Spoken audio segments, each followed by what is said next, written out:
High বন্ধুরা, আসসালামু আলাইকুম। আচ্ছা, সবাই তো কত রকম পিঠা তৈরি করে। কেউ কখনো দুধ ভাপা তৈরি করে না কেন? ভাপা পিঠা তো অনেক খেয়েছেন। একবার এভাবে খেয়ে দেখুন। আমি গ্যারান্টি দিয়ে বলতে পারি, এই পিঠা একবার খেলে মুখে স্বাদ লেগে থাকবে এবং মুখে দেওয়ার সাথে সাথে মিলিয়ে যাবে। সেই সাথে বলে নিতে চাই, যারা আমার চ্যানেলটিকে সাবস্ক্রাইব করে পাশে আছেন তাদেরকে জানাই ধন্যবাদ এবং যারা নতুন তাদেরকে জানাই অভিনন্দন। আমার এই ইউনিক রেসিপিটি আশা করি আজকে আপনাদের সকলের খুব ভালো লাগবে। তাহলে চলুন কথা না বাড়িয়ে আমরা মূল রেসিপিতে চলে যাই।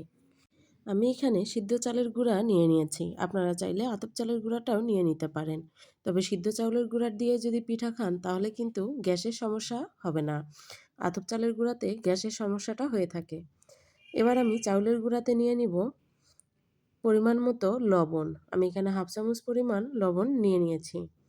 এবার অল্প অল্প করে দুধ দিয়ে আমি দুধটাকে জাল করে ঘন করে নিয়েছি। এবার অল্প অল্প করে দুধ দিয়ে চাউলের গুঁড়ার সঙ্গে ভালোভাবে মিশিয়ে নিব। চাউলের গুঁড়ার সাথে খুব ভালোভাবে মিশিয়ে নিতে হবে। যদি ভালোভাবে মিশানো না হয় তাহলে কিন্তু পিঠাটা পারফেক্ট হবে না এবং পিঠা হতে যাবে না। পিঠা তোলার সঙ্গে সঙ্গে ভেঙে যাবে।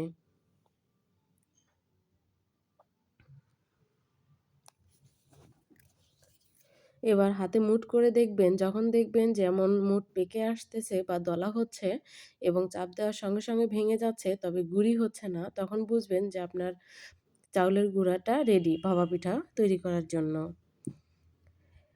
এবার আমি একটি চালনির সাহায্যে চেলে নিব।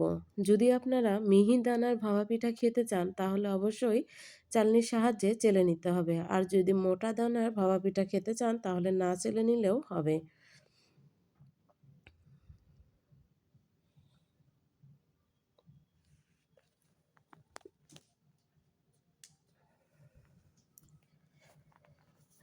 এভাবে আমি সবগুলো চাউলের গুঁড়া চেলে নিয়েছি। এবার অল্প করে চাউলের গুঁড়া নিয়ে আমি এর ভিতর দিয়ে দিব নারিকেল গুঁড়া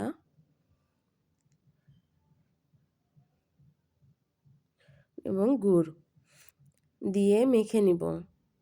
সবগুলো মিশ্রণ একসঙ্গে করতে যাবেন না, অর্থাৎ সবগুলো চাউলের গুঁড়ার সঙ্গে গুড় নারিকেল একবারে দিতে যাবেন না। এভাবে অল্প করে নিয়ে পিঠাগুলো তৈরি করে নেবেন। যদি একবারে করতে যান তাহলে কিন্তু গুড়টা দলা পেকে যাবে চাউলের গুঁড়ার সঙ্গে, তখন পিঠা ভালো হবে না।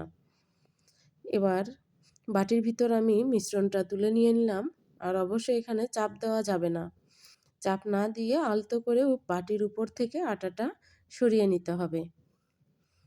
এবার একটি পাতিলে আমি পর্যাপ্ত পরিমাণ পানি দিয়ে, পানিটা যখন বলক এসে গেছে ঠিক এ পর্যায়ে আমি পিঠার বাটিটা একটি নেটের জালের সাহায্যে পেঁচিয়ে ভাপ দিয়ে নিব।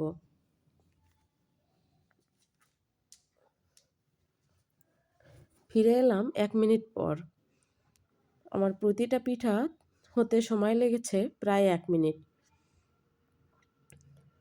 আমার পিঠাগুলো তৈরি হয়ে গেছে। আমি পিঠাগুলো নামিয়ে নিয়েছি। আমার প্রতিটা পিঠা এমন পারফেক্টভাবে হয়েছে। এবার আমি পিঠাগুলোকে দুধে ভিজানোর জন্য দুধটাকে খুব ভালোভাবে জাল করে নিব এবং দুধের ভিতর দিয়ে দিব সাদা এলাচ এবং দারচিনি। দিয়ে দুধটা যখন ঘন হয়ে আসবে ঠিক এ পর্যায়ে এখানে দিয়ে দিব নারিকেল কুড়া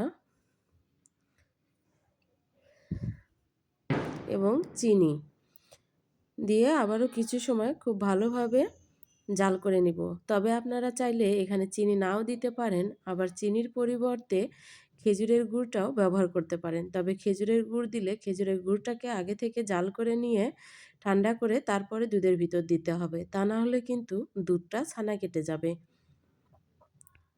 এবার দুধটা ভালোভাবে জাল করে নিয়ে আমি এই ভাপা পিঠাগুলোর ভিতর দিয়ে দিব।